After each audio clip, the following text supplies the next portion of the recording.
The News.Markets Business Book Club is reading The Reputation Playbook, a winning formula to help CEOs protect corporate reputation in the digital economy. It's a strategic look at the impact of social media on corporate reputation building, particularly for large B2B businesses. Businesswoman and author Jennifer Jansen joins me now. Thanks for coming in. Thank you. Now, is this a how-to-do social media for big brands? It really isn't. So there are a lot of those books available right now. And what this one does is it explains the reason that CEOs need to take it seriously. So a lot of them think that they have social media covered because they have a team of bright young things who are running their Twitter and Facebook feeds. But really it's a much more important area of business than that. So it's not just a call for all CEOs to sign up to Twitter and get an account? No, it really isn't. But it's about educating them and giving them the right questions to ask of the people within their organization. So what questions should they be asking?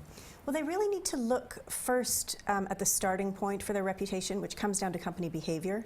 So understanding the mission and the values and the why of the business, and seeing if those values are really being lived by all the people in their company.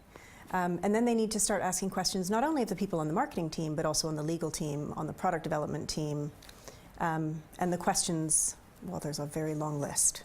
And then you've got to connect all the dots. Absolutely, yeah. So let's talk about how it's working in real life. I mean, let's look at banking, UK banking. It's been scandal after scandal. I mean, we could start with RBS. How could they benefit from this handbook? In terms of banking, I think the focus needs to be on behavior. And understanding what the values are, like I said, of the business, and are people behaving in line with those values? So what are the right things to do? And I think a good example is Barclays. Anthony Jenkins was one of the contributors to my book, and he appeared to be doing everything right, being willing to hire and fire based on the company's values, looking at the ethical practices within the business.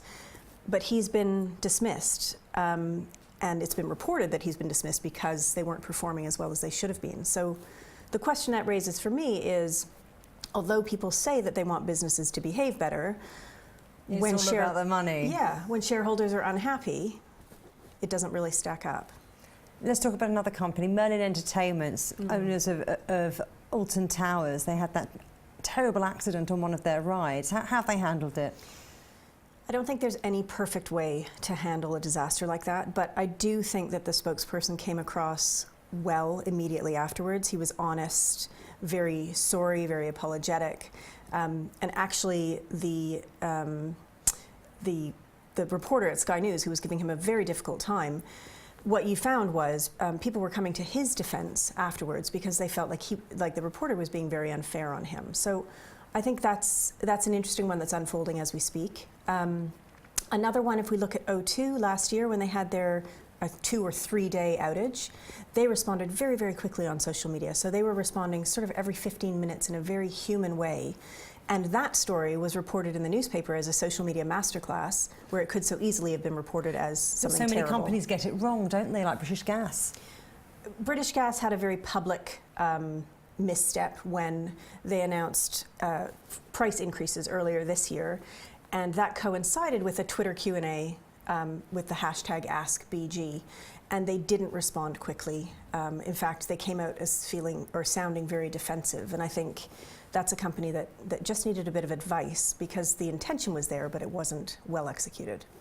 So it's not one size fits all. It's a question of responding to current events and all of that. But look, if there was one company that you could be part of the turnaround team for, who would it be? I actually think British Gas is the good one because it's a utility which is always going to have negative backlash, and I think it would be a huge challenge to make a utility like that look more human and behave more human. And they were part of the way there, just Absolutely. Something got lost in translation. Jennifer, it's been a pleasure talking to you. Thanks so much. Thank you. It's Jennifer Jansen, the author of The Reputation Playbook.